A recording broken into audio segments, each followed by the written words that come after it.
Next on VI and We, our host and political commentator Anthony Mardenborough Jr. will discuss Virgin Islands and national politics for the first episode of the new year, 2025, while catching up with his third and fourth guests, Virgin Islands Board of Elections member-elect and chiropractor, Dr. Cleopatra Peter and community activist Karen Dickenson. Tune in as Anthony finds out what drove Dr. Peter to medicine and now politics, and why Karen entered the life of activism and giving back. Tune in on Saturday, January 11th, 2025 at 5 p.m. on Facebook, YouTube at Active Advocates, and on WSTX 970 AM to watch this new episode. See you then. Good afternoon, everyone, and welcome again to a next episode of VI in We. I am the host and political commentator, Anthony Mardenborough Jr. I am excited to be here again with our third episode. I can't believe it. Third episode of VI in We. We are taking off with a storm. We are beginning to make an impact in the political world here in the United States, Virgin Islands. And before I continue, I want to just wish everyone a happy new year, as this is our first episode of 2025. I want to wish everyone a happy new year. I want to wish everyone blessings, and I want to wish everyone a prosperous season as we wrapped up the season. I want again to continue to wish everyone blessings and God's grace and guidance and patience throughout their journey this year, and that we continue to move forward and progress as a people. Well, with that being said, today's episode, I know for a fact, is going to be interesting because I'm going to be talking Virgin Islands and national politics as always. But I have two individuals that will be joining me shortly. Dr. Cleopatra Peter, who is now as member-elect of the Virgin Islands Board of Elections, and Miss Dr. Karen Dickenson, who is the founder and executive director of Collective Collaboration. So I am excited to be interviewing those two individuals shortly in the show. But as they enter, we have to talk about Virgin Islands politics first. And the territory has been facing some pretty difficult times in the past couple of days and weeks. And so as most recent yesterday, former members and current members of the Brian Roach administration has officially been indicted of different crimes, to include fraud, to include obstruction of justice, to include misuse of funds, and they're facing federal charges. And this is a very difficult moment in Virgin Islands history because anybody who rejoice happy that the Virgin Islands is going through this period, it's not it wouldn't be exciting to rejoice over this dark cloud that we're facing here as a territory. However, I do understand that the Virgin Islands people are finally getting some results. And two of my next guests, they're one of those individuals who been saying this about the administration for quite some time. And they've been trying to convey that to the public so that the public can understand. And, I know they are pleased that the federal government is beginning to take some action against some of the individuals that have really made an interesting impact in what we've done in Virgin Islands politics, and what they've done in Virgin Islands politics. And so it's very, I would say, refreshing to some degree that some individuals are being held accountable, but it's always never pleasant, or is not always never happy where we have or good when we have officials, former officials, current officials, anybody being charged with these types of crimes, especially after COVID, when we had the influx of funds coming into the territory, and all of a sudden now, the federal government is investigating because some individuals they haven't been using the money the way it's supposed to. So that's not the only thing that happened in Virgin Islands politics this past week. We have to also talk about the pay increases drama that unfolded beginning Sunday night.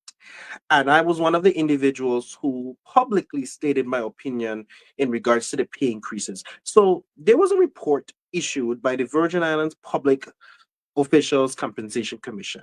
This was a group of individuals who were tasked with doing research and studying the current salaries of elected officials in the territory, elected and appointed officials in the territory. And they had to come up with a report to present to the legislature, to the governor, and to the chief justice. So they had to present this report to the respective three branches of government. And there was some confusion with the public in terms of what the salary increases were going to be. And so one of the things that came about was senators receiving an increase. And one of the things that also came about was the governor receiving an increase, and different individuals in the executive branch receiving an increase. And it became effective January 1st, 2025. Now, they've shared that this report was given to these individuals since August 13th. The Senate President says that he has not received this report. Governor Bryan has claimed that he's received it, and so has the judiciary. And public got upset, rightfully so, because we're not in no place. First of all, the way they went about doing this was not the right way to go about getting an increase. That's one. And then two, the public is frustrated because the lack of urgency on getting projects completed, the lack of development in terms of the territory where we're going as a territory, that hasn't improved either. So the public is upset about these things, and like I said, they rightfully deserve to be upset. And I think this is just my opinion because I've been commenting on it for the past couple of days. I think if the Virgin Islands was progressing and moving the way it's supposed to, then I don't think the people of the Virgin Islands would be upset. I think if they saw the results of the projects being completed, things being completed, our students learning in good schools, and we have good hospitals, and the roads are great, and everything, I don't think they will be frustrated with the increases. But we're frustrated because we don't feel that they deserve an increase because we don't feel satisfied with the work that's being done. And I think that is just what Virgin Islanders on a whole are feeling. And like I said, rightfully so. They have a right to feel that way. They have a right to feel that they are not getting the results they're looking for. Um, because they've elected these individuals to represent them. They elected these individuals to represent them, to represent their interests, to represent what they would like the Virgin Islands to be like. Because these individuals have went out and campaigned and have stated that these are the individuals they want to represent them in government. And so, we have to be cognizant about you know when individuals take the oath of office, they need to be cognizant about who they're actually serving. They're representing the people, not themselves. They're representing a group of individuals that are tasked with leading the territory there, and making those wise decisions. Another thing that came about this week was so the Board of Elections and the Board of Education members got sworn in on January 6th, all except one. One board member did not get sworn in, and it's Dr. Cleopatra Peter. And like I said, I'm excited because I'm going to get to speak to her in just a moment.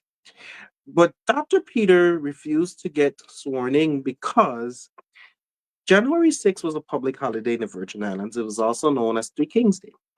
And Dr. Peter is referencing a law that states that you cannot be sworn in or do any official business of the elections on a Sunday or a public holiday. And we're going to allow her to basically state her opinion on that issue when she joins us. But that also became an issue as well. And many people are now starting to see that the Board of Elections has really become the board and the election system as a whole has really become a heightened issue, especially with a gubernatorial election a year and some months away. People are not confident in the election system.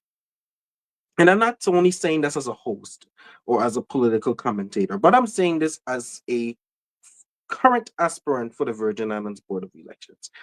People are not pleased. We're not pleased with the actions. We're not pleased with where we're going as a territory. We're not pleased in terms of how elections are valued and respected in the territory. And part of that is because people are not familiar with civics. They're not familiar with what civics is really supposed to be. They're not familiar with why civics is important. And I think part of the problem is that we have individuals who intentionally capitalize on the people's emotions rather than their intellect and their intelligence. And this is why we have individuals who continue to run for office and continue to misguide the Virgin Islands because of their lack of knowledge, their lack of understanding of how government actually works. And so it's a problem, and it's causing us to keep stabbing ourselves in the foot because we're not being presented with a good group of individuals that we can feel has our actual interest in representing the people. And so I say that all to say that the Virgin Islands is at a crossroad. We have a unique opportunity to set some things into place. We have a unique opportunity to let people know that we don't agree with certain things. And we have a unique opportunity to continue to highlight and show people that we have some work to get done for the people of the Virgin Islands, and that we have to continue working on behalf of the people. That's what's needed. That's what needs to be recognized, and that's what needs to be valued, like I said. And we really have to do a better job of making sure that the people feel content with representation. And that is just the open honesty that I can provide as an individual in this realm, what Virgin Islanders really want and what they need to see to be able to bring themselves to where it's supposed to be and how they're supposed to represent the people of the Virgin Islands. And I think that is just what the people want, and rightfully so. As we continue, another issue that came about is the lack of transparency with the government. And I've been talking about transparency with the government for ever since I entered politics. We're not transparent enough. And so the public feels like the government is always hiding something because they're not transparent and they're not open. And they don't, it's like they intentionally try to be secret and rather than being honest and transparent with the public. And that's where we've come to. And like I said, we have a unique opportunity to fix it, and we need to fix it. In other news, the 36th legislature of the Virgin Islands is going to be sworn in on January 13th. This upcoming Monday, January 13th, they're going to be sworn in. And it is an exciting day for the people of the Virgin Islands because we get to see how these individuals are going to take their oath of office and what their next steps are going to be as legislators or lawmakers, and what the new legislature is going to look like. So the new legislature is going to look like with 12 incumbent senators staying. However, three will be leaving. Former Senator Donna Fred Gregory is leaving, along with Senator Donna Fred Gregory is leaving, along with Senator Diane Capehart and Senator um, Samuel Carrion. They're leaving as well, along with Senator Javon James. So those are the four: Javon James, Diane Capehart, Samuel Carrion, and Donna Fred Gregory. And so the legislature is going to look a little different. And the reason I say that is because, like I said, Donna Fred Gregory decided not to run. Javon James decided to leave. Dan Capehart and Samuel Carrion were voted out. And so it's going to look pretty, pretty, pretty different. However, this is a unique opportunity for the senators who are coming back in. So you have Hubert Frederick, Clifford, you have Kurt Vile who's coming back in, and then you have new senators, Hubert Frederick, Clifford Joseph, and Avery Lewis, who are coming in. And so the dynamic is going to be interesting. And, now the legislature, the 35th legislature, had 5 women. We're now down to 3. So 2 women are leaving and 2 men are replacing them. So that's the current makeup. So it's going to be 12 men and 3 women. And I just hope that the 36th legislature's focus is to continue working on behalf of the people. That should be the primary goal. And to, of course, address this whole public officials increase salary issue. That's definitely have to be one of the top priorities of this incoming legislature, to address this whole increase issues and where we are, and how we're moving with this whole issue. So that's definitely something that they have to improve and they have to fix, and they have to continue um making sure that they get done on behalf of the people of the Virgin Islands. So I just hope that they do get it done, and so that the people can continue to feel confident or be confident in the people that they chose to represent them. And that is the ultimate goal, and that should always be the goal. Now, national news, the 119th Congress got sworn in on January 3rd, and they chose their Speaker of the House, which will be Representative Mike Johnson. So Mike Johnson will be serving his first full 2-year term as Speaker of the House. If you remember, in the 118th Congress, there were 2 speakers of the House. The first one was Speaker Kevin McCarthy. It took 15 rounds for him to get elected Speaker. Then he was ousted in October for collaborating with Democrats on some pieces of legislation. Then Mike Johnson came in, took over, and he served as Speaker for the remaining term of the 118th Congress. The beginning of the 119th Congress, it took 2 rounds for Mike Johnson to become elected Speaker of the House. Now, this is the same Mike Johnson that served in the House Weaponization Committee with our delegate, Stacey Plaskett. And he brought a paper, and this is what a lot of people are talking about now. He brought a paper to her, um, and she took the paper and she tossed it back on his desk. And so that's what some people are talking about. Some people are talking about, is the delegate confident? Is the delegate wise enough to be able to put her emotions aside and actually work on behalf of the people? Another issue in regards to the delegate that came up was about her representing the people of the Virgin Islands, like she's elected to do, but she did it on the national stage. And she made an issue that is something that a lot of people don't think about, where the people of the Virgin Islands don't have the right to vote for president, along with Guam, Northern Mariana Islands, Puerto Rico, American Samoa, and DC. We don't have the right to vote for president. Everybody knows that.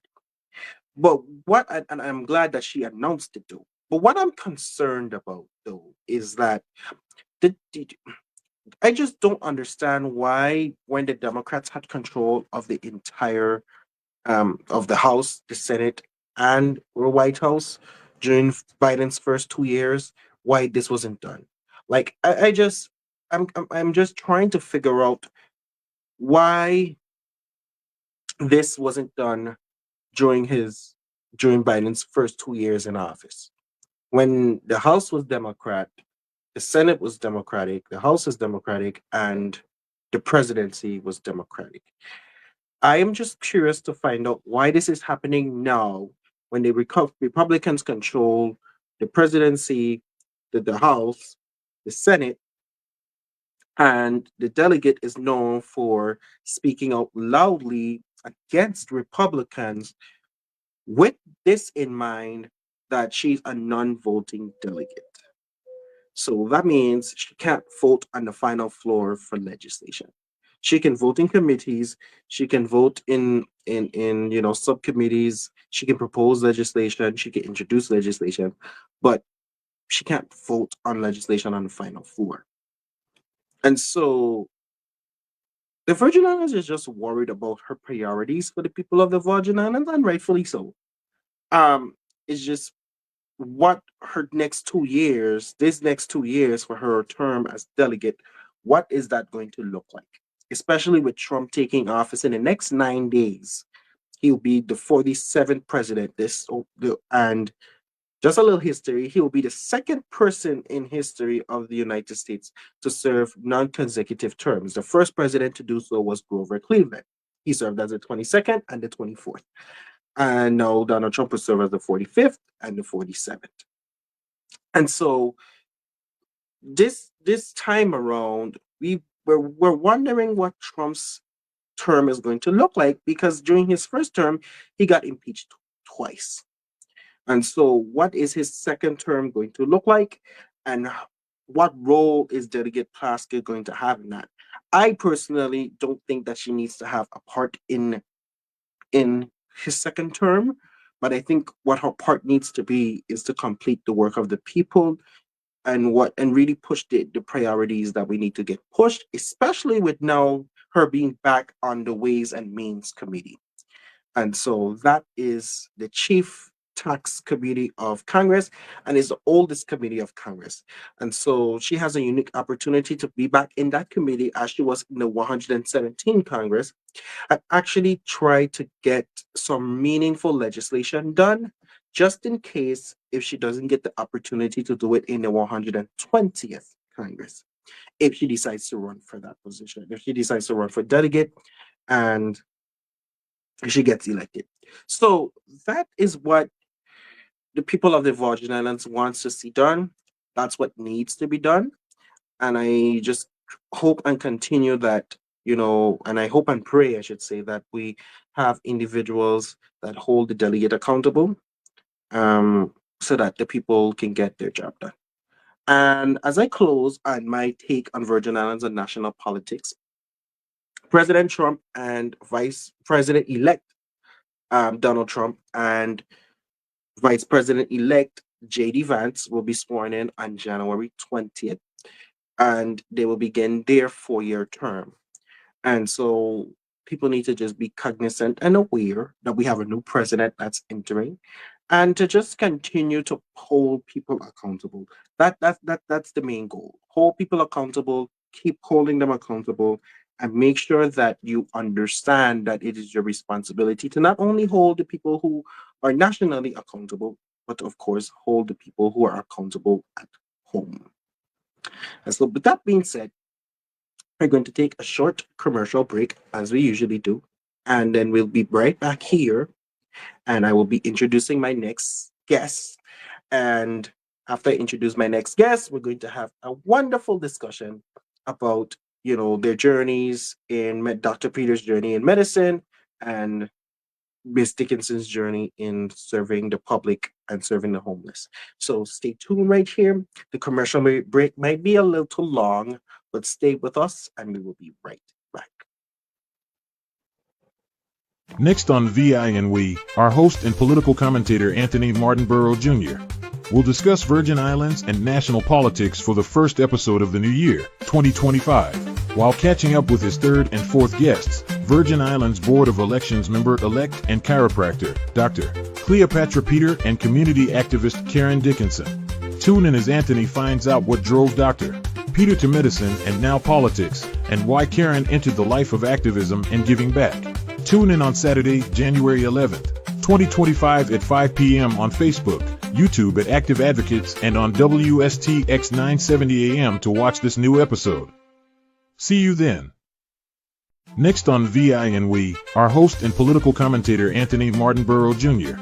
will discuss Virgin Islands and national politics for the first episode of the new year, 2025. while catching up with his third and fourth guests, Virgin Islands Board of Elections member-elect and chiropractor, Dr. Cleopatra Peter, and community activist Karen Dickenson. Tune in as Anthony finds out what drove Dr. Peter to medicine and now politics, and why Karen entered the life of activism and giving back.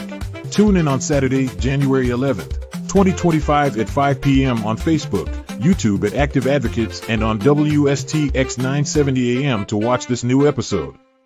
See you then. Next on VI and We, our host and political commentator Anthony Mardenborough Jr. will discuss Virgin Islands and national politics for the first episode of the new year, 2025, while catching up with his third and fourth guests, Virgin Islands Board of Elections member-elect and chiropractor, Dr. Cleopatra Peter, and community activist Karen Dickenson. Tune in as Anthony finds out what drove Dr. Peter to medicine and now politics, and why Karen entered the life of activism and giving back. Tune in on Saturday, January 11th, 2025 at 5 p.m. on Facebook, YouTube at Active Advocates, and on WSTX 970 AM to watch this new episode. See you then. Next on VI and We, our host and political commentator Anthony Mardenborough Jr. will discuss Virgin Islands and national politics, and catch up with his next guest and former candidate to the U.S. House of Representatives, Ida Smith, about her journey entering VI politics and her triumphs and obstacles during the 2024 election cycle. Tune into this special episode on Saturday, January 18th, 2025 at 5 p.m. on Facebook or YouTube.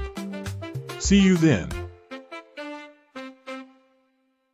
Next on VI and We, our host and political commentator Anthony Mardenborough Jr. will discuss Virgin Islands and national politics, and catch up with his next guest, Senator Alma Frances Heileger, on what motivated her to work in the legislature, finding her voice in broadcasting, and now defending the people as a lawmaker. Tune in right here on Saturday, January 25th, 2025 on Facebook, YouTube, or WSTX 970 AM to catch this episode. See you then.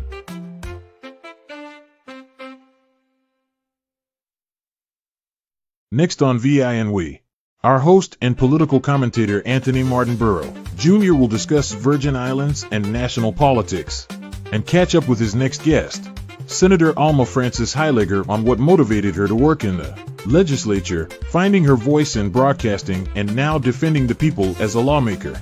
Tune in right here on Saturday, January 25th, 2025 on Facebook, YouTube, or WSTX 970 AM to catch this episode. See you then.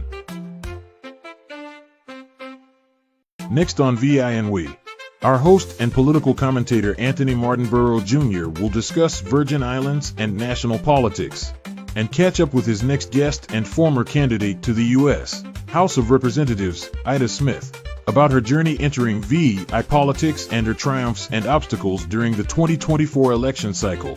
Tune into this special episode on Saturday, January 18th, 2025 at 5 p.m. on Facebook or YouTube. See you then.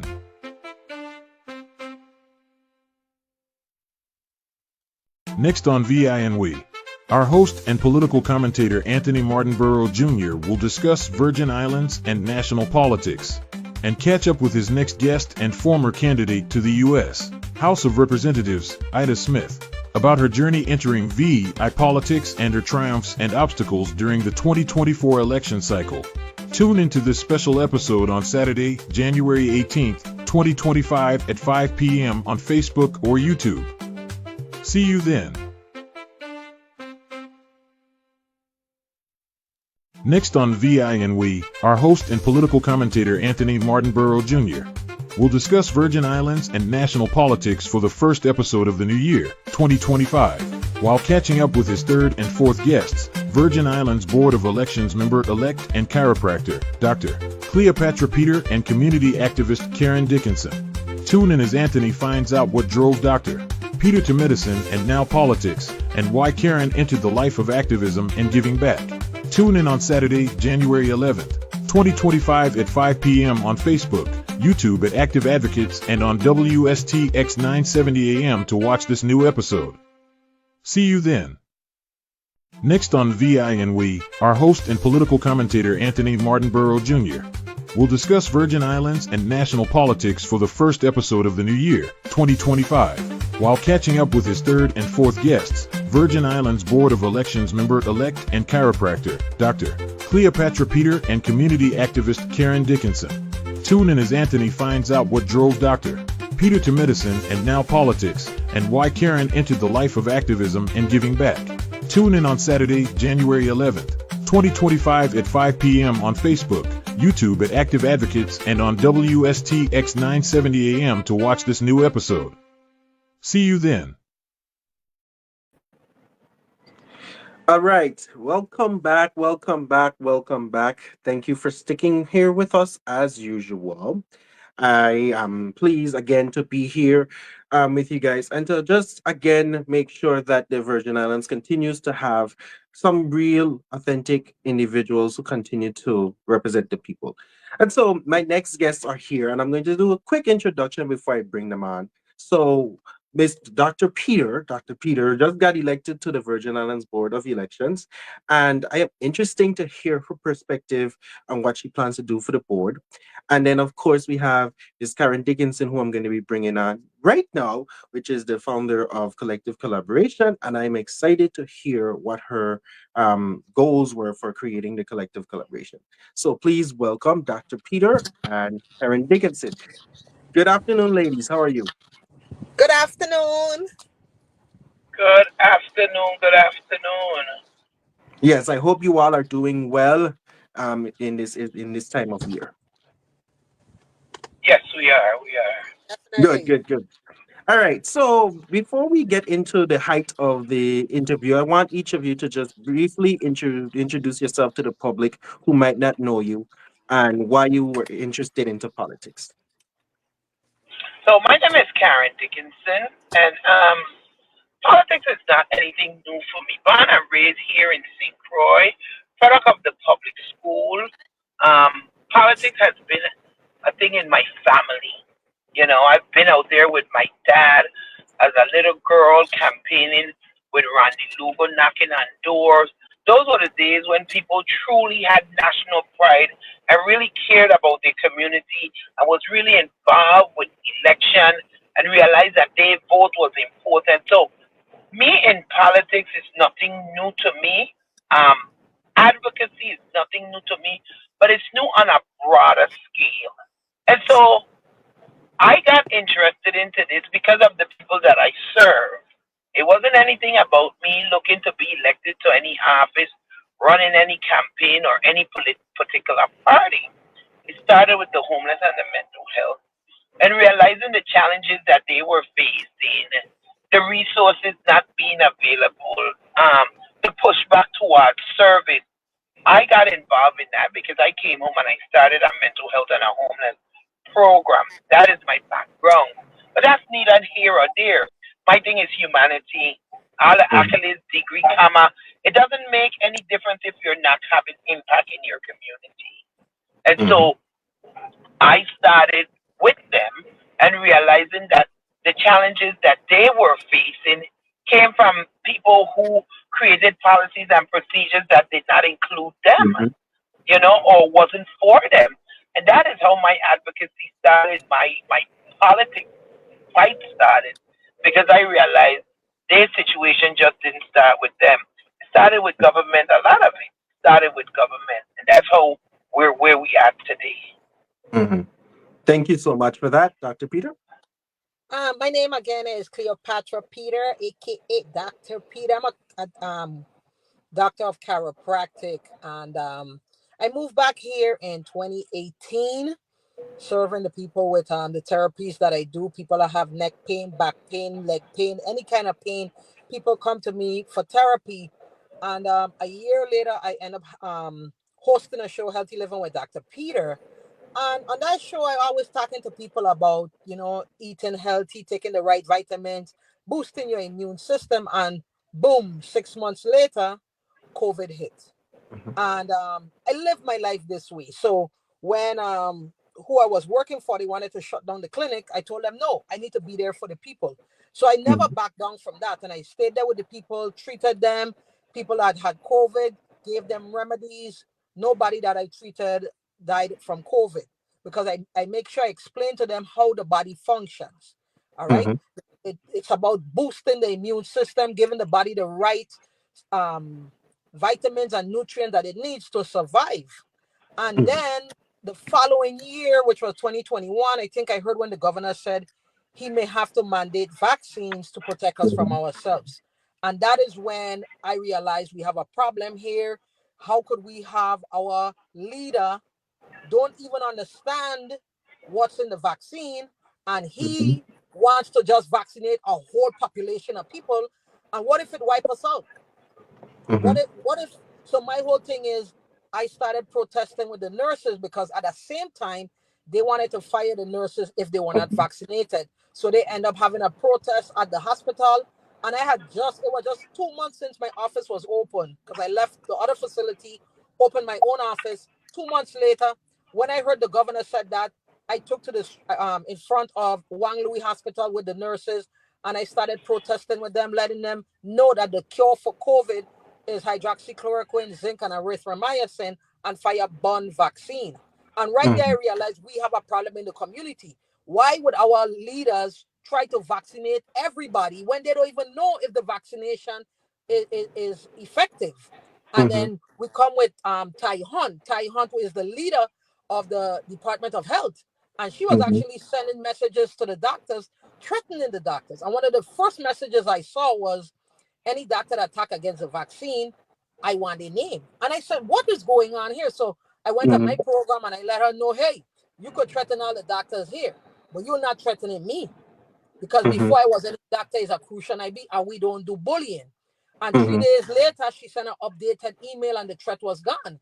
And I found it weird. If you making policies that all doctors need to follow, why did the threat disappear as soon as I started talking? And I Mhm. realized that they was trying to see how they was not proactive in saving the lives of the people of the Virgin Islands. And then we had Kenny Gittins who had COVID. I end up telling somebody to tell him what to take: Mhm. hydroxychloroquine, zinc, erythromycin. He took it. I have proof that he took it. Me Mhm. and him, we started texting each other back and forth. When he got better, which was, I think, 2 or 3 weeks later, he told the people of the Virgin Islands, stay home, cover your mouth, and wash your hand. And I could not believe that he did that. He's an elected Mhm. official. You had COVID. You're not healthy. You would have probably been unalive. And Mhm. you did not tell the people. So I realized we have a problem in the community. So Mhm. right then and there, I realized, you know what? If politics is going to get into medicine, Mhm. medicine is going to get into politics. And that's how I got into politics here in the Virgin Islands. Thank you for that. And so I just want the public to understand that you all have done something that I think changes the whole political landscape of the Virgin Islands, the people's choice. And I that has become something that people have talked about and shared, their successes. And so I want to just ask, where did the people's choice come about? So, um, in the 22. the last gubernatorial, 2022, the last gubernatorial election, um, we were supporting Oakland Benta. Let Mhm. me say this: Benta is a classmate of mine. He's a friend. And when I came back home and started my business, he would just come by and visit, you know. Mhm. And then one Saturday evening, like today, he came with a guy and they sat there and he said, this was just before the elections. I'm running for governor. I was for lieutenant governor. I was like, what? I said, sure. Again, just my friend and listening. At that time, I didn't say I'm supporting you. I said, okay, sure. And I was Mhm. listening to all the candidates at the time because I don't vote because you're my friend. That's not what Mhm. I do.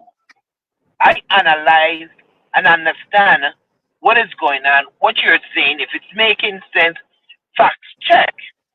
And Mhm. then I move forward. I don't do it because you're just my friend or my brother or my sister, because this is my life. And Mhm. so listening and listening to everybody and realizing, hey, these guys making sense. At the time, the Virgin Island wasn't doing well. You know what I'm saying? Yes. It was hemorrhaging. We didn't reach on life support yet. And then Mhm. myself and the same clients, my family here at the center, we started to go out in the morning and pass out pamphlets. And I got involved deeply because I understand politics. I used to be one of Obama field managers in DC for his. I understand politics, and we started to campaign, and we were out there, and we started to do the grassroots thing, and we didn't have any big money because I don't want to run no camp. I don't want behind no camp that is taking any big money for something. If you as big money is going to support, you're going to support for the greater good of the community. You understand? And if you have the community at heart and the greater good is there, all of us will survive. All of us will fit where we may. And so we started to campaign, and I met Cleo. I knew David again. All of us went to school together. And with Ken and St. Thomas, I started to meet people online from St. Thomas. And I just started to go on the radio and talk about things, just talking about things. But like I said, I was there before with my organization, the collective collaboration. And no day I ever tried to commingle both of them. And so we started with that. And we saw the effects of the election, which we know wasn't fair. And the night of the result, I said to Cleo and David and Phyllis and the rest of them that was here, I said, this wasn't fair. I said, but election can't end unless the people are satisfied. And we're not going to end here. We can't. Because we realize what's going on. If it's affected me, if it's affecting you, it's affecting everybody else. And so we had our sisters and brothers in St. Thomas, and after the election wasn't successful, we regrouped. We started to say how we going to go forward. And we said, we ain't going to end here. A member in St. Thomas came up with the name. We started with the people's choice because whatever choices being made by the elected official, it's supposed to be the people's choice. Not their choice, the people's choice. You go there to represent the people, not your choice. Because if it was your choice, you should be able to walk into the office yourself. But you have to beg for the vote of the people, the confidence of the people, to go and do the people work. And we started, it was basically like 6 of us, maybe 2, 3 in St. Thomas, 3 over here, and 7 of us. And we just started going and keep talking. And like Cleo said, her show was about medicine. And I said to Cleo, medicine and politics is one. It was the height of COVID. And then she asked me to come to the show, and that's where we are today. And making sure that we bring the information to our people that is truthful, that is to the level of their understanding, not the bamboozling and the hyperbolical verbiage that they bring so the common man can't understand. Cleo and I have nothing to lose. We just want a better community. She has her business. I have my business. We're doing well. It's not like we're here for any financial gain. We're here to empower people. We're here to restore national pride. We're here to show the Virgin Islands to be on the map of a place that we have people of good character, moral value, with wit, and a beautiful island that we invite all. We can be part of the movement in the 21st century because we have people that have that kind of character and that wit for us to be competitive with any part of the world. And being a small island as it is, right, and being the U.S. of America, right, doing better than what we're doing here. But the individuals that we have leading, because we live in such small community, even when they're poking out your eye, you're still grappling at the ones that's advantaging you. And so in the Virgin Islands more, so let's speak about home. I ain't talking about no places through the heart. They've never seen anything like what Cleo and I come with. They've never seen anything like what Cleo and I come with. They've never seen truth like this. And people able to stand up. And everything that we have spoken about has come to pass. So we ain't out here to play no games with nobody's mind, play no games with nobody's life. We out here to talk truth and empower people and allow our people to stand up for their rights. You don't worry about Cleo and I. We didn't create bad roads. We didn't create lack of pay. We didn't create bad hospitals, right? We didn't create for the dark at night legislation to pass to deprive the people and empower and financially empower those who depriving us. We didn't do that. We're just trying to bring attention to that. So however we bring the message, how we bring it, because they don't care of how they're providing this service to us. Mm-hmm. And so our people need to understand that we're not a people of that. We have crime at a record high here in the Virgin Islands. That's not what Cleo and I did. But because we bring the truth, and it hurts. Because in the Virgin Islands, the villain become the victim because they have some title or position, like what we're seeing now. Mm-hmm. And all our leaders has misguided us. The election system has become a selection system. And as long as the people can't go out there and vote, and your vote can't count at the end of the day, this is the result that we will see and continue to see. Because when you go to vote, you want your vote go to who it's supposed to go to. And so when people make decisions for you continuously, this is the result that we will see. Bad life, hard life, thief and more thief, scandalous, disrespectful governor and leadership. That is what we will see because there's no respect to the people of the Virgin Islands because they didn't vote for them. They were selected. And the only person that they honor is those who allow it to happen for them, like Carolyn Fox. That's my take. Okay. Dr. Peter, do you have anything to add? Well, and when, like Karen was saying, when we was supporting Oakland Benta, we realized that the election was stolen in the primary, and we continue until the general election. So everybody thought we would go to Kurt Viele and Sorrow, and we said no, we're gonna stand up and we're gonna do a writing campaign. And they thought that was the stupidest idea. And yeah, we're not gonna win, but guess what? We stood up and we still standing. We're still the team standing. And we told them back then that Viele was a spoiler in the race. It was the same. In other words, one person backing the two people. Okay, they had two horses in the same race, and we keep telling them they're the same people. So when you vote for Kurt or you vote for Brian, you're voting for the same person, and we refuse to do that. So we went ahead and do a write-in campaign, and then when the election occurred, we end up seeing Kiva Mae Douglas on camera putting a DS-200 drum drive in her pocket. We see her putting something in her pocket. All right. So right then and there, we went to the days later, we went and we started protesting. One vote, one voice, free election for all. And from since then, November 8, 2022, we have been sending letters. We've been complaining about elections in the Virgin Islands. Votes need to be counted where they cast. It need to be one vote, one voice. Votes need to be counted where they cast. And we've been singing the same melody over and over. So last year when the election, people was deciding who's going to run. I decided, you know what?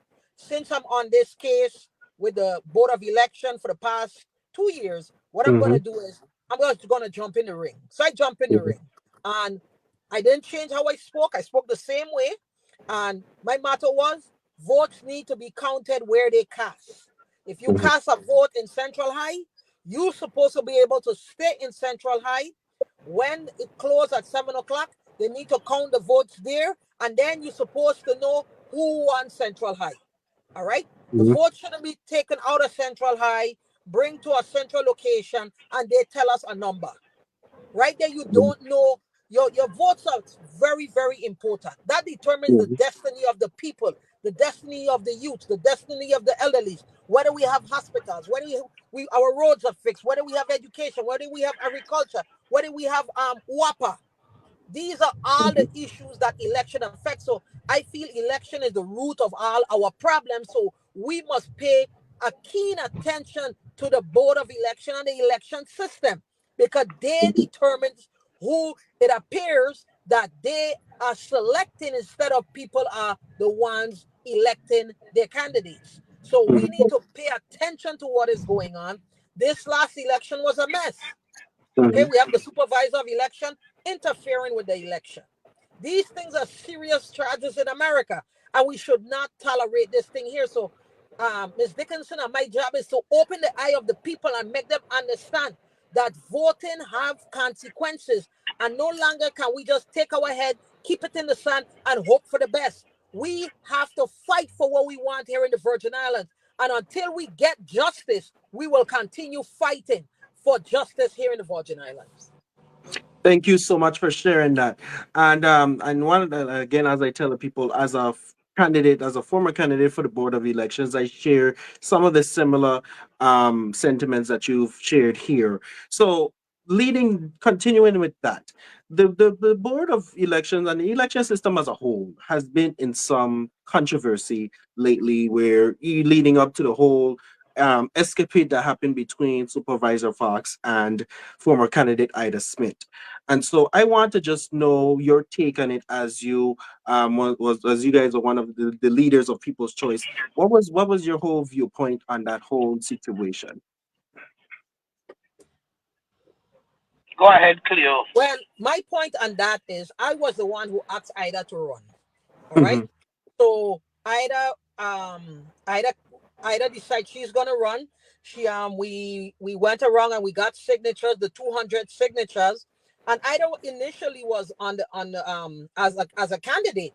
Then she mhm, received a letter from Carolyn Fox that told her that she's disqualified for whatever reasons. But if she disagrees with her ruling, she can contact the Board of Election. So she finally contacted the Board of Election. The Board of Election called a meeting, and the first meeting they spoke, and then they said they need advice from council. They contacted the AG, and I think on September 4th, the AG ruled that Ida Smith is qualified to be on the ballot. mhm, That in that same meeting, Carolyn Fox disagreed and said, "Hey, the AG gave his opinion. We don't have to mhm, take his opinion." So Carolyn Fox told them, and there, I'm gonna take you guys to court. So she went on vacation, I think for 8 to 10 days, somewhere around that. She went on vacation.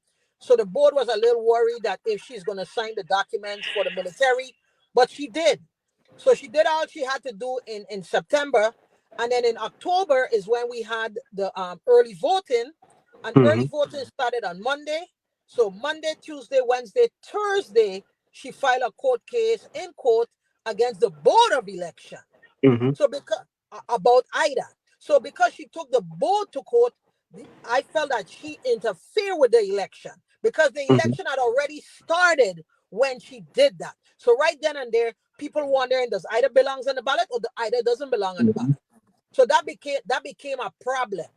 All right. And then I think in the newspaper they had Stacy Plaskett number 2 and Ida Smith number 2. So we don't know if that was an error or they did that spitefully. We don't know that. And mhm, then we was asking for paper ballot.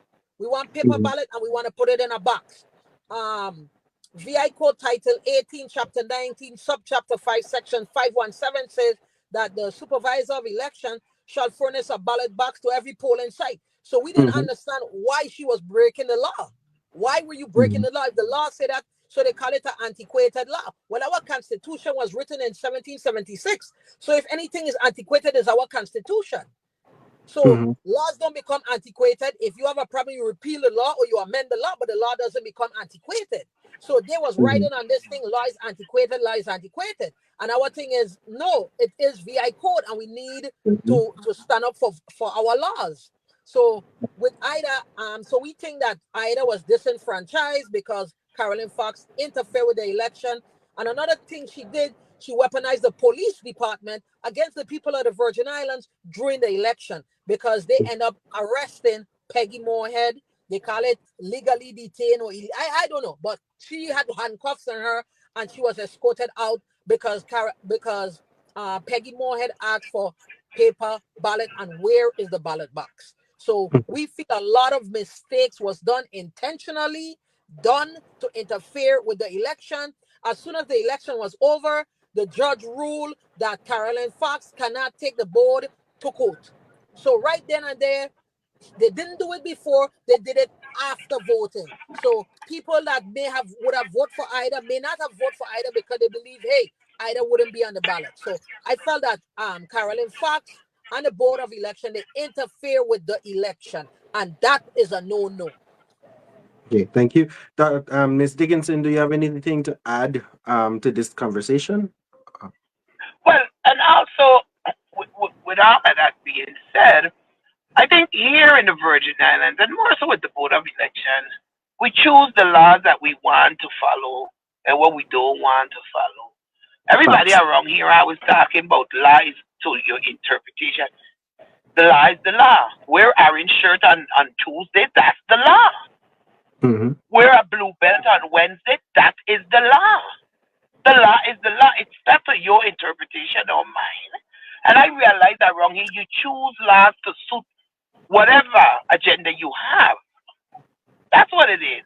And so I also think that Ida was disenfranchised very much in pursuit of leadership. I think it was a situation that was played out to benefit one side than the other. Because you and I and the whole Virgin Island can't see that we've been crying the same cry for the last 2 years and we put the same people back in. Mm-hmm. That's impossible. And so, and then here you come, you still have to question because here it is, Caroline getting all these raises. She gave more raises than the entire government in a quick succession.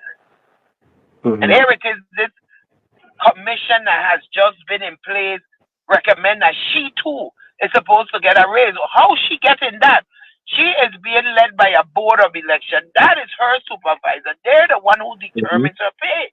How she has gotten in this commission.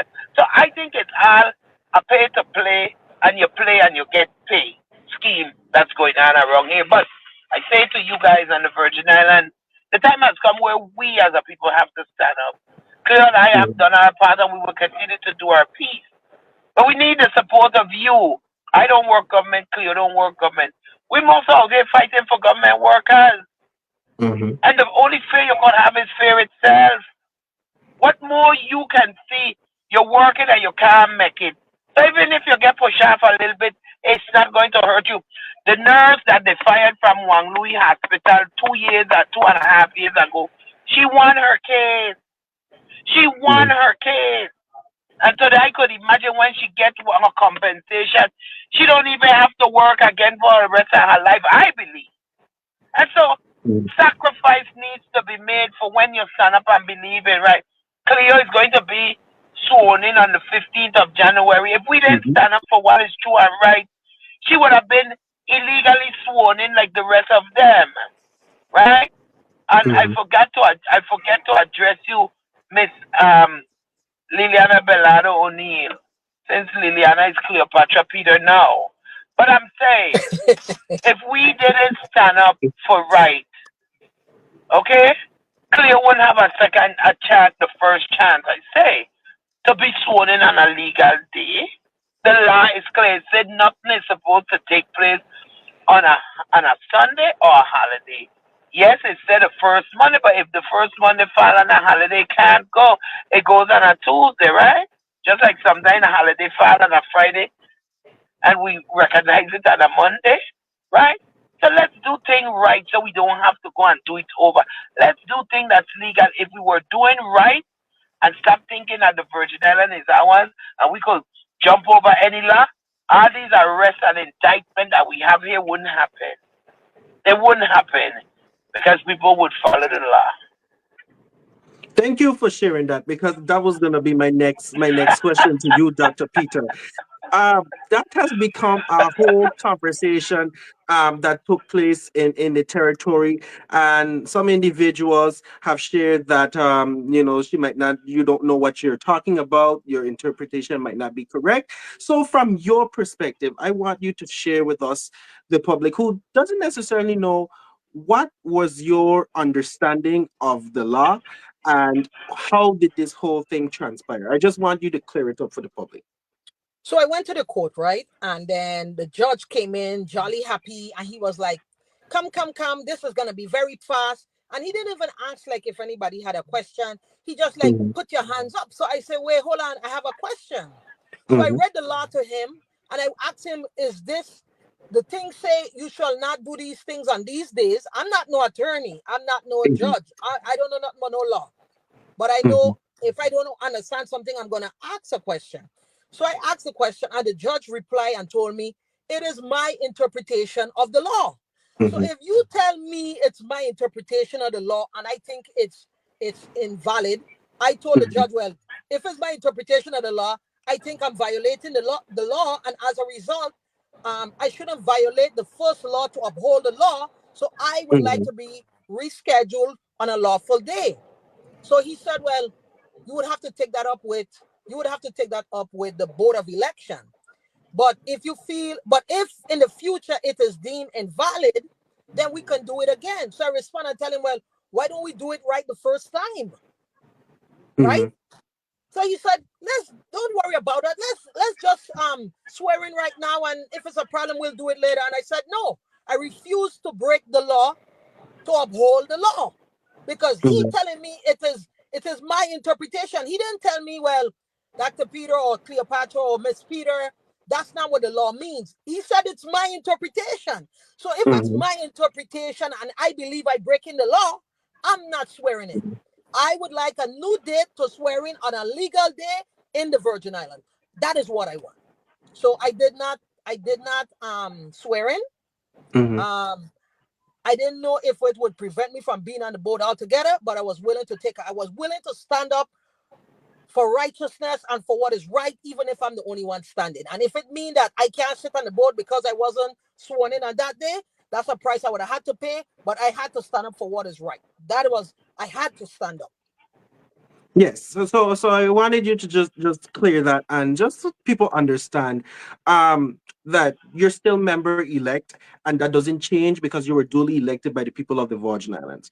The only way that you will not be able to continue serving technically is if you were to get sworn in, you serve on the board, and the board decides to kick you out. That will be the only way, because you were a duly elected individual to the position. And The to board, the just board make a can't, point. the board can't kick you out. The people put you there. So Yes, you have to exactly. sit Right, there for right. 4 years. So Yeah, the board don't have that so power. the word, and that was my next point. The word interpretation can be interpreted any way that you put it. So you have your opinion, the judge has his opinion, and I think that's where this whole thing played out, that word interpretation. And I think if the judge was, didn't use that word, but actually explain the background of how the law supposed to be, what the intent of it's supposed to be, I think we wouldn't have this issue. I think one of the issues we have is the laws of the Virgin Islands are simple. But then we have individuals who are in leadership who try to complicate the law to try to play with the people of the Virgin Islands' emotions. And that's why the people are frustrated, and that's why they're annoyed, because they're tired of being bamboozled. They just want straight up leadership. And Mardenborough, yes. sorry, I think our people are too fixated on position and title. I think that's our people's problem. And they don't question anything. If it's the judge, if it's the principal, if it's the commissioner, it come on a stationary, that's what it is. That's not so, people. That is not so. And we got this too much familiarity. Every day we just do things nilly-willy, because on the day of the swearing in, the document would have never been notarized, so that would be falsified too. Correct? So why are we doing illegal in a setting that is supposed to show legality? It doesn't make sense. And that's why the whole place running the way running. Everybody don't do what they want, how they want, when they want. Karen just do it right. Karen just made a valid point. So after the judge swear in Liliana Balado and Mr. John Baptiste, he told them to sign. And he told them he's going to notarize it tomorrow. And I'm like, I know notary is you sign it for the notary and the notary stamps it. So he could not notarize it on the holiday. I think she lost connection. But what happened is that they signed the document to be stamped on the next day. That can't be legal. A notary is supposed to be a signature in the presence of a notary. Proof that it is Mr. Mardenborough ID certified. It is Mr. Mardenborough ID match signed on that day. So you can't be notarizing a paper Tuesday for Monday. That doesn't work. well, then everybody could sign a paper and anybody could carry it to the notary to stamp, Hmm. Yes, right? and so there was a lot of missteps that, a lot of intentional missteps that I think that occurred during this process, which made this whole thing become a whole issue to a point where WTJX put out a whole article about the situation, and attorneys in the comment section began expressing their opinions on the matter. For example, Attorney Kai Walker and former Senator Genevieve Whitaker, they shared their opinions. So I wanted you to just, Dr. Peter, just tell me what you think about their opinions and if you even saw it. Your volume, I don't know if you're muted or I can't hear you. We We can't. can't hear you, Cleo. We can't hear you.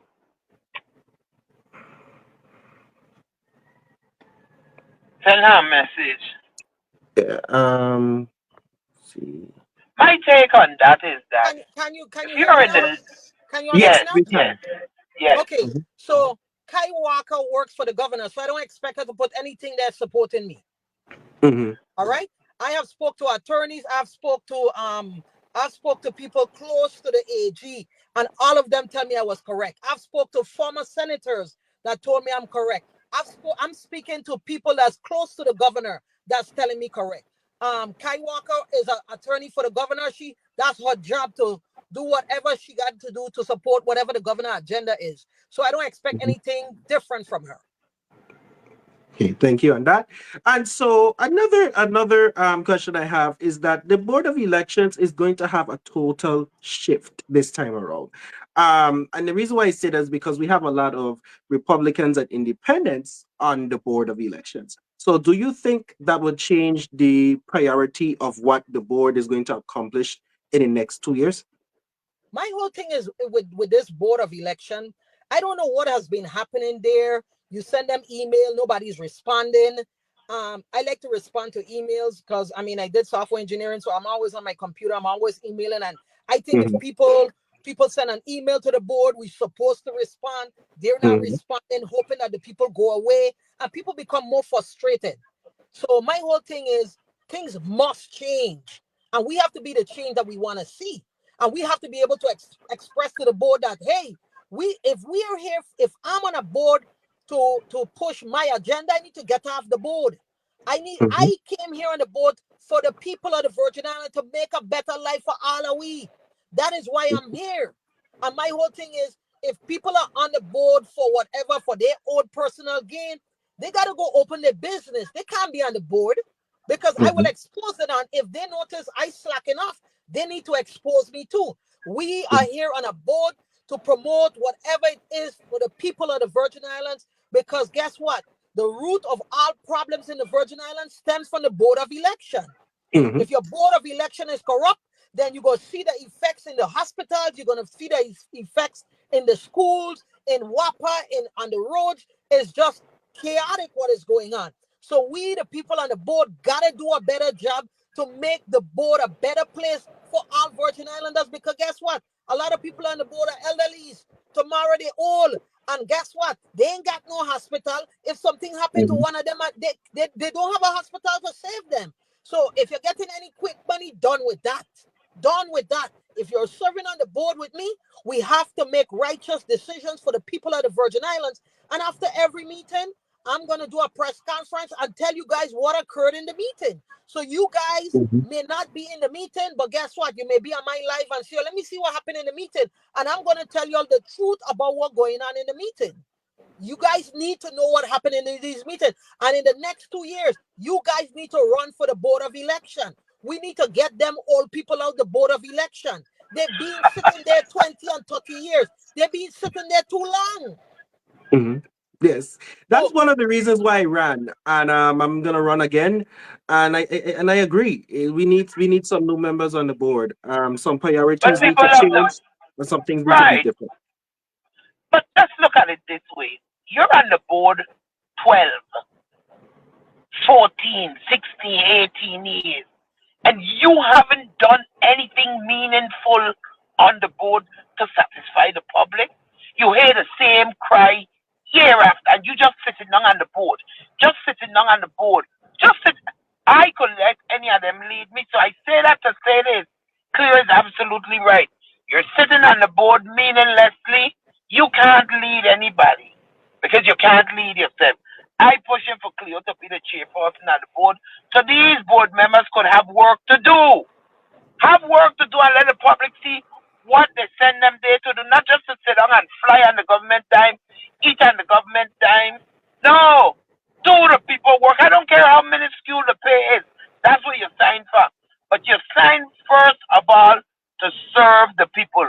Go and serve the people. Do right by the people. Cleo is going there to restore confidence in the voters, restore confidence in the board of election, and restore confidence in the people of the Virgin Islands. That's her job. And if she don't do it, she's my friend. I will blaze her just like I blaze anybody else because your friend is supposed to tell you when you're wrong for. Yep. Exactly. Exactly. Yes. So, you just mentioned Karen is pushing for you to become the chairwoman, and the Board of Elections just adopted a rule a couple months ago that the chairperson and the secretary positions will be switching between districts every 2 years. So, if you were to be elected the chairperson, who would you like to serve as a secretary of the board? It don't matter to me. It doesn't matter to me. I think the person got to be from St. Thomas or whatever. It doesn't matter to me. My whole thing is we got to come as a body and do what is right, not for me, but Mm-hmm. do what is right for the people of the Virgin Islands.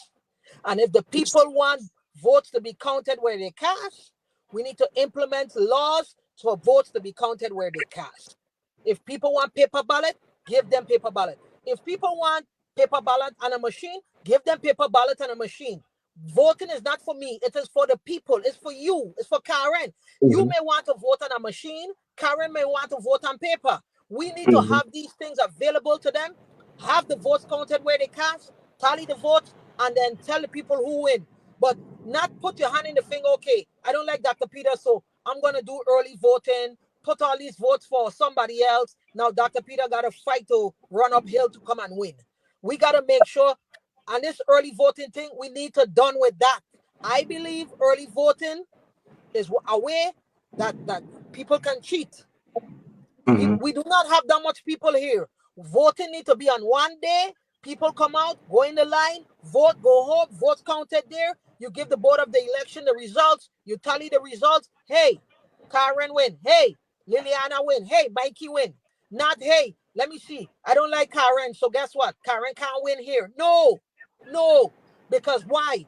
When you select candidates Mm-hmm. or select a senator, the senator doesn't do the work of the people. He does the work of the person that puts him in there. So we have to fight to make sure each one of our votes are counted. There's a saying, it is not who votes that wins, but who counts the vote. Done with that. We need our votes counted where it's cast. One vote, one voice, free election for all. Yes, you just answered my next question. I was going to ask you what some of your priorities would be, and I heard them. And so you mentioned about early voting. That was a law that was proposed by Senator Kenny Gittins. So would you push for them to repeal that piece of legislation? Definitely. Definitely. We need to repeal that. We need votes on that day. We need votes on that day. And then there is some laws that um, Carolyn Fox in September 8th, 2022. She was invited to the board by Kenny Gittins, and she was invited to the Senate by Kenny Gittins, and no board member was present. And Carolyn Fox recommended some changes to the law. We need to repeal that. Carolyn Fox cannot go to the Senate or should not go to the Senate to recommend changes that affect the board because she's not on a board. She's Mm-hmm. an employee of the board. She should not be going to the Senate recommending changes that affect the board in a negative way. So everything that Carolyn Fox did, those things need to be repealed. But Okay. if you notice, people, everything towards the board, Kenny's always spearheading it. Mm-hmm. Kenny's always spearheading it. Gittins Yes, is always behind of it. And so this is why we say the year when Kenny was going to lose, we knew he was going to lose. He ran number one. We knew that. And so it's compensation. It's compensation for the bad. It's only in the Virgin Islands you get rewarded for bad. Only in the Virgin Islands. But I want them to continue. That's it for Caroline. I want them to continue because we see when you like reward, ill reward, the result of it is indictment. Talk many, thief a lot, indictment. That's what happened when you like ill reward. Yes, I wanted to ask.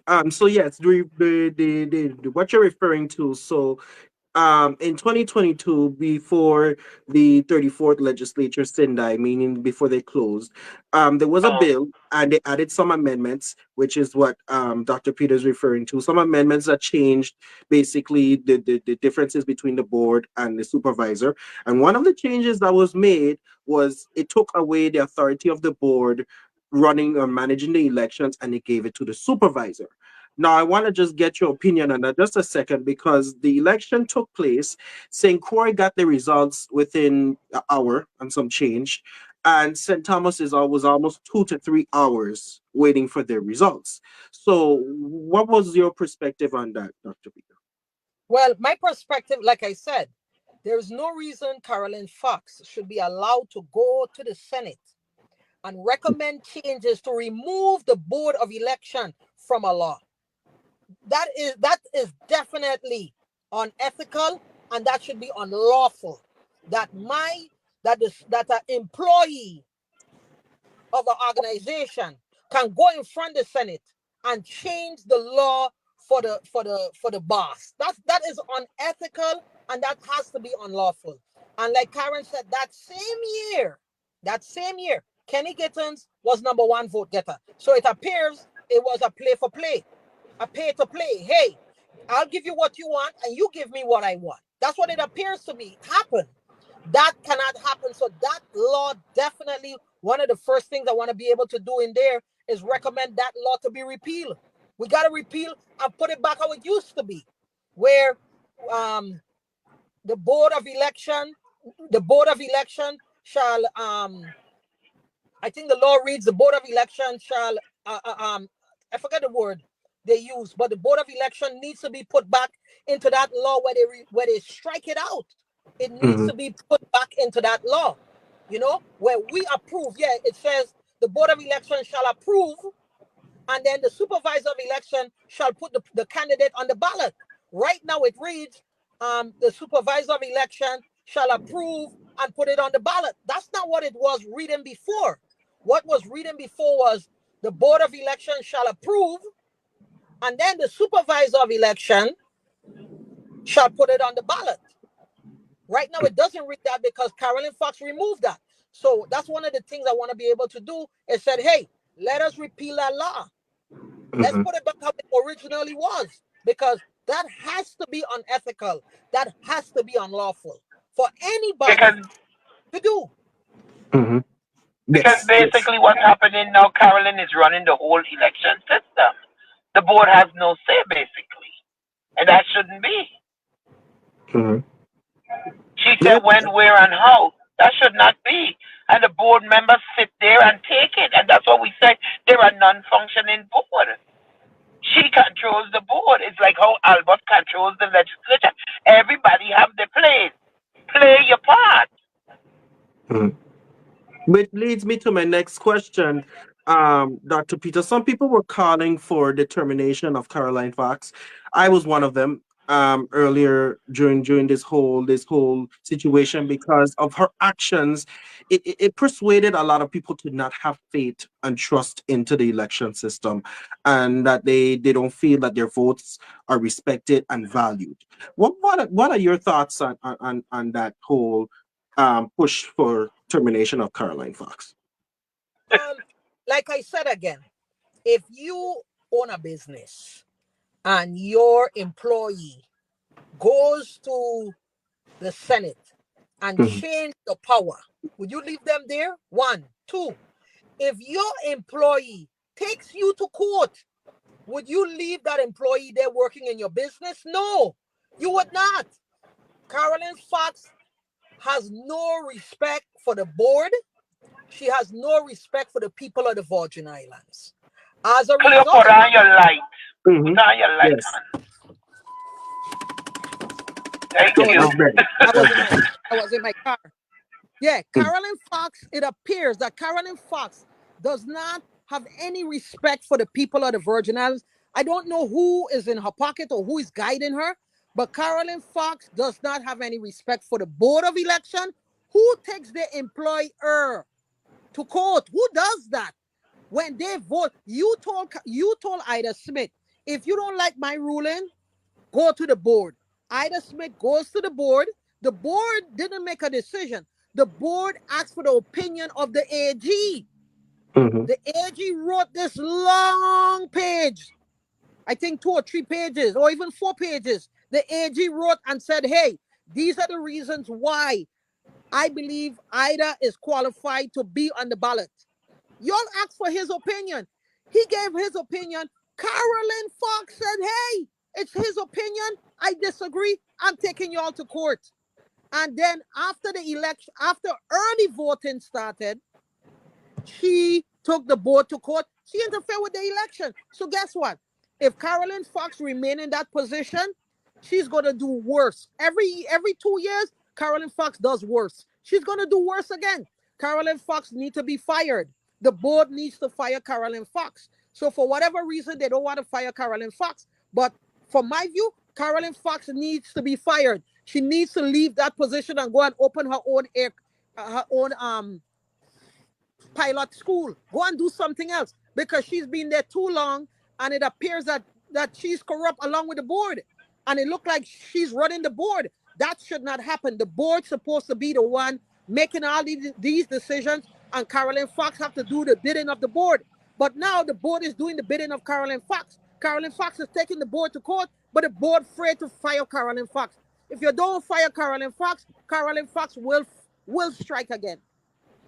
Thank you for saying that because that was my reason why I pushed for the determination because there's no place you cannot take your employer to court.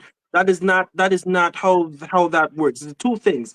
One, you refuse to do what they're telling you to do and you get terminated, or two, you resign and then you take them to court for whatever reason you're taking them to court for. That's how that works. And so when she did that, I was just like, yeah, this can't work. You can't remain working for me if you're not doing what I'm telling you to do. There's a procedure and there's process as to how these things are supposed to play out. But I have a few more questions before we go to our rapid part and then I'll end the show. So back, I want to know if it was probably, I don't know if it was 2023 or last year, but you Karen went to a town hall and the governor was there and it was talking about the abandoned buildings. And one of the words that he used was untouched. And a couple of days later, you ended up creating a shirt having the word untouched. So I just want you Yes. to tell us what your experience, which I thought was clever. I just want to find out from your experience, what was your mindset going into that town hall, and what were you trying to accomplish? My mindset and what I want to accomplish, I accomplished. I wanted to let the people of the Virgin Islands know that all of this fluff was a lie. It was about stealing your business, your building. Mhm. That's what it was Mhm. about. I wanted to allow the people to understand this is what it's about, to steal your property. Nothing else. I accomplished that. He bite the bait. He bit the bait and it went viral. Mhm. And after today you could see it can't go forward. And so upset that he used a word that's not even a word. I'm on in touch. But who's in touch now, Governor? We're in touch.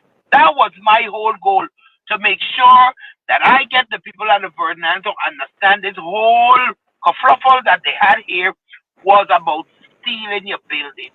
If my mom leave a home for you and I, it is not destroyed. It might need a few repairs. But she didn't Mhm. write a will, like most of us don't do. However, we can't bother the place because it's in probate. We can't put on a door, we can't change window. But guess what? The more we don't live in it, the more it becomes destroyed. You want to bring somebody from somewhere to fix, especially the historic building, back to its original form, not just the facade, inside and out.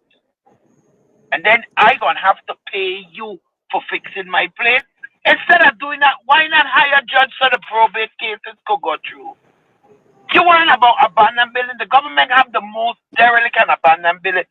My building can't be abandoned if I'm paying my taxes. You may not like how it looks, but it's not abandoned. I am paying it. You need to clean your house first before you come and clean people's own. The government got some of the most dilapidated building in the Virgin Islands. That is an eyesore. But it is a plan on a few of them, the Bloomberg and all of them, the Young and all of them, to take from people, because the recovery fund gave the provision for people to pay their mortgage, repair and restore their home. It was four provision. They went to the fourth one to take people place from them. And instead of trying to do that, look at the hospital, look at the school, look at the roads. And we've been telling you guys the same thing over. And I said it in that town hall, and every day we see the result. No economic development, no movement in the school, no movement in the hospital. The nurses are bawling. People are leaving the hospital. And if we don't understand what's going on, people, if we don't understand what's going on, it is a setup for all of us. Because if you don't have an hospital, you don't have life. You don't have life. I don't care what money you have. If your illness is detrimental that you have to be stabilized, you have to go to one of these butcher blocks we have here. And it's not to those who are working there. Let's not get it wrong. The People's Choice has donated thousands of dollars of supply to the hospital here in St. Croix. Thousands of dollars. And it's not because it's not me used to do it or you used to do it. It is for the savior of yourself.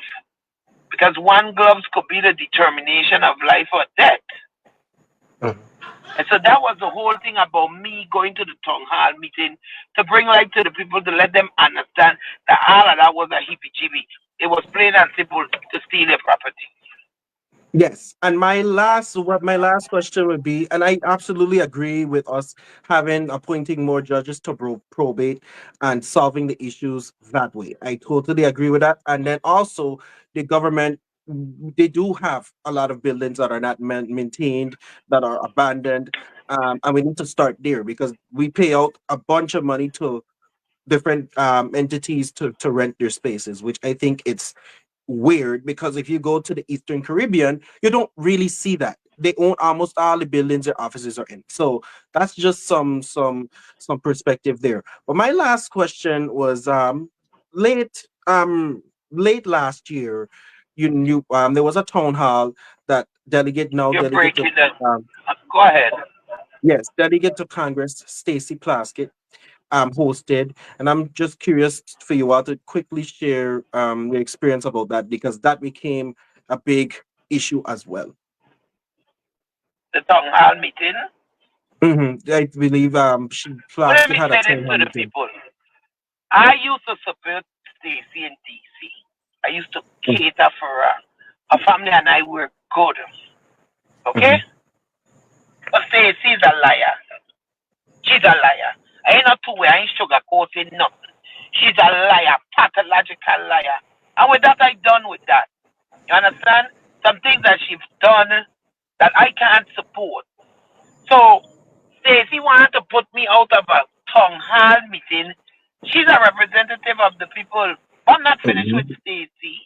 I am not finished with Stacey. Stacey went to the police station to ask them to send officers to single us out. Not nobody else. To single us out. But Stacey can't quiet me. Stacey cannot quiet me. Let me tell you how far back this gone. When I started to talk about Stacey, Stacey went to the radio station to tell them why they having me on the station. She'd have paid money, this and that. She had Pam Richard in her pleasure in her grave write out how I must speak on radio. I must speak on radio. Why it is marketing 101. When I speak, I must speak in just. No, I don't speak for nobody. I speak for me. This is how far back it gone. All right? I need to watch what I'm saying. I gonna call her this and that. No, I don't speak like I don't speak truth. And so Stacey, no, I know truth. So she don't want to come. To tell people that me and you had conflict, you're a liar. We have never, in the last 2 years, we have never been in no face-to-face communication. It has always been through media. That's how it has been. So for you to tell people that you're a liar, Stacey, so she didn't have to do that. I put my speaker on the sidewalk, and it was able to amplify to more than the 12 people that she had in her meeting. She's the next one that was selected for her job. That's why they had it so hard with, they wanted to do either what they want, because they want a selection, because the Democrats thought that they had this in the bag. Kamala would have won. They would have been able to continue with what they're doing, but they got to blow up in the face. And we, the people of the Virgin Islands, we're going to suffer somewhat because of the lack of leadership by these misleaders. Yes, thank you for saying that. And on this note, my last question would be what's next for both of you in the Virgin Islands politics? Well, with me, again, I'm going on the board. I I think the root sorry, Cleo. I didn't hear your last question there. Sorry, I'll repeat it again. I was like, what's next for you all on the in Virgin Islands politics? What's next? So with me, I want to be able to be on the board and advise them or bring stuff forward that will promote or bring integrity and honesty back to the election system. Bring integrity back where people look forward to go and vote. Like when you go to places like St. Lucia, when you see election time come, people excited to go and vote. Here, people tell you, I'm not voting. I'm not voting. They don't want no part of it. But when they don't vote, they contribute to these bad people being in office. So my whole thing is being able to bring election reform so that people now will feel like, hey, my vote is counted. And get the young people involved, get the old people involved, get a man on the street involved. Let everybody understand that you got power in your vote. And we need to, the Board of Election and the election supervisor, they need to respect the people vote. So that's one of the things is big on my agenda is election reform. Repeal what Carolyn Fox has done and bring legislation forward to make sure we have votes counted where they cast. That's one of the biggest things we have moving forward.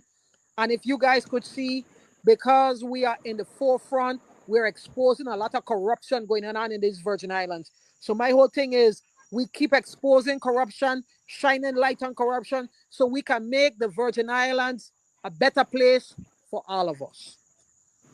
Thank you for that, Dr. Peter. And Ms. Dickenson, what's next for you? Well, my goal is to get the young people involved. We're not going to be here forever. Get the young people involved and unify us as a territory. St. Croix, St. Thomas, St. John, Water Island. Stop with St. Thomas getting what they want, St. Croix. And maybe we need to have legislation where each island have their own budget because St. John suffers. She's a stepchild. They need to be stand on their own. St. Croix stand and St. Thomas stand on their own. And this is what our goal is. I am not aspiring to run for anything because one of the I applaud the community for seeing me and asking me to do that. But I'm still hurt within because when I ask this same community that is asking me to represent them to come and stand for themselves, they don't come out. But however, I want to send this out, and Cleo will second it. We're not aspiring for any political position. But if Donna put her hat in the ring, if Novell put his hat in the ring, if Stacey put her hat in the ring, and any other Democrat put their hat in the ring, Cleo and I will put our hat in the ring to run for governor and lieutenant governor, and hands down we will. That's right. And so we want to leave the public with that. We will be there in the ring, and this will be the first time in Virgin Islands history you see two individuals from the same place run for the governor and the lieutenant governor spot. We cannot allow that the young regime to continue to demise and deprave and to the death of Karen, the people of the Virgin Islands. It's not even the young regime, it's the Epstein regime. Well, the FC regime is because of the young. So it is the regime. We can't allow that. The Francis will be doing the young walk. The Fred will be doing the young walk. Anybody else will be doing the work of the young that is going like what is going on now. We can't allow that. We cannot people on the Virgin Islands. We beg of you. We can't allow that. We're such a bad light in the United States and the world. We can't be that ignorant to continue to allow this to happen. And like we said, hope is before us. Cleo is going, as you hear her say, what she's going to do on the board of election. And the other members who were there that wanted challenge, the challenge is here. And even if you were part of the cabal, end. Because everybody going jail now. We ain't playing with that. Everybody going jail. Everybody going jail because we take everything for granted here in the Virgin Islands. We think because we have certain name and certain position, we could do what we want. It has to end. Everybody going jail. So I want to thank you for having us on your show to bring a little enlightenment. No problem. And we say if you want to hear the conversation, tune in tomorrow night on 9:70 a.m. WSTX station, where Healthy Living with Dr. Peter and Karen will continue. Thank you, Mr. Mardenborough. No problem. Best Thank of you all luck for to joining. you with your endeavors, and thank all of those who have been tuned in. Thank you so much. Thank you. You all take care. I'm going to close up the show. So to the people of the Virgin Islands, I want to thank you for tuning in and being a part of this wonderful show here that we have this evening. I really look forward to seeing you all next week. So this month we're going to be doing 3 episodes, and next week I have the pleasure of interviewing Ida Smith. And so I look forward to having that conversation and getting some insight from her, what her journey was running for delegate to Congress. And then the following Saturday, we have Senator Amma Francis Heiliger. So I hope you all stay tuned to watching the show on VINW. You can catch us here on Facebook, YouTube, and WSTX 970. I had the pleasure of being your host. This is Anthony Mardenborough Jr., and I will see you all next week, Saturday. Take care, stay blessed. Next on VINW, our host and political commentator Anthony Mardenborough Jr. will discuss Virgin Islands and national politics for the first episode of the new year, 2025, while catching up with his third and fourth guests, Virgin Islands Board of Elections member-elect and chiropractor, Dr. Cleopatra Peter, and community activist Karen Dickenson. Tune in as Anthony finds out what drove Dr. Peter to medicine and now politics, and why Karen entered the life of activism and giving back. Tune in on Saturday, January 11th, 2025 at 5 p.m. on Facebook, YouTube at Active Advocates, and on WSTX 970 AM to watch this new episode. See you then. Next on VINW, our host